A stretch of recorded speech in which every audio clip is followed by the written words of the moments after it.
Shaquille O'Neal apparently offered some shooting advice to you. So he's a pure shooter. I don't know if you guys knew that. Yeah. Can you fill us in on what he suggested and what effect it had on your performance tonight? Yeah, I spoke to him before the game briefly. He was always on the TNT set, and he was out there before the game. And every time I see him, he's giving me his pure shooting advice. Because he was good at it. And but just the stuff, the fundamentals, the small things. He's telling me to be confident and just hold the follow through. And obviously after a good shooting night, it's easy to see that his advice has worked. But he always just yells to me, leave it, and that's his way of saying, leave your hand up there, hold your follow through, and be confident in your shot. But he's always been that guy to me everywhere or every year that we go in the playoffs or on this stage, where he comes over and tells me, stay confident and give me his shooting advice. Standing in the back right. Listen, I played with Chris Jackson, a.k.a.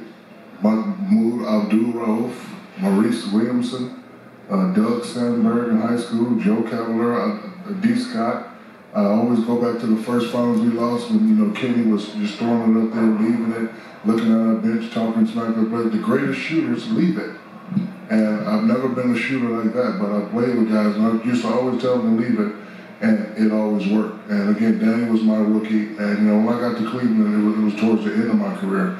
LeBron was a great leader, he always did his thing, but when he wouldn't do certain things, and I would, pick up like Danny was there with me. We were both new, and I would say, okay, listen, you're not gonna stop LeBron, but when he's out there running around doing that, you can work on your game also. So you're a shooter, that's what we brought you here, so just leave it.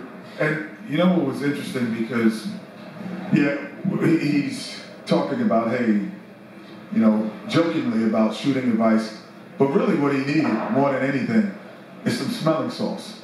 So what Shaq did was put the smelling salt, because it's different when you hear it on television. It's different when you hear it from the stands.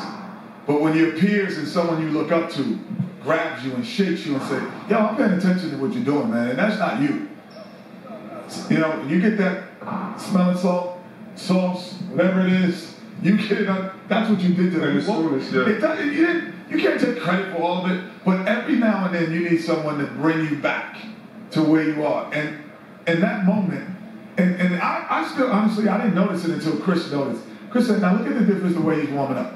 Because I don't even want to... It's a family show. It's a family show.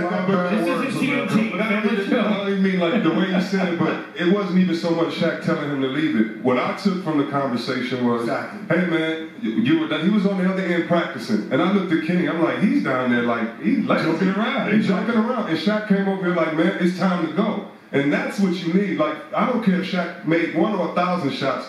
Shaq basically said to him, you know how we do.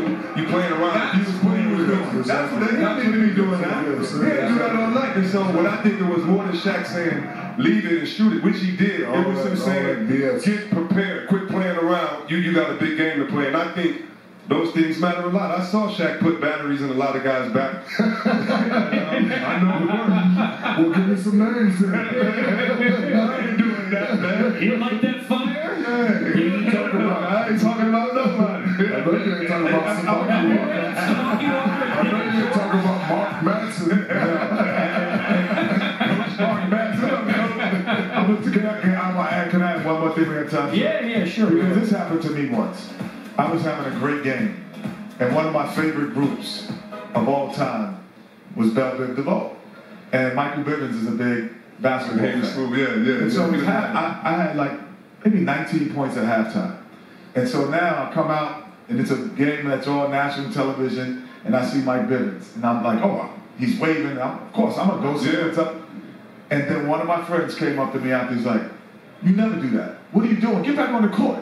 He ran from the other side and put the smelling salt back on me. Yeah. Like, I don't do that. Yeah. So it takes you out of mental focus. So Danny Green is a great player, has been on championship teams, but he was out of mental focus. And I don't know if Shaq did it, but I sure know it did not hurt him what Shaq said. I know it helped him in some way. I wish I could tell Rebecca what I really said, but I can't. Well, when you said it, Shaq, I promise you, I said to Kenny, I said he gonna have a big game He tonight. did. He said it, and I said, nah, not just for. He said, I'm putting my money on Danny Green tonight to have the game tonight. What do you say in French? Bon, tous les éléments sont pour toi, mais c'est pour toi que tu partes, tu ne vas pas toi. That sounded like something.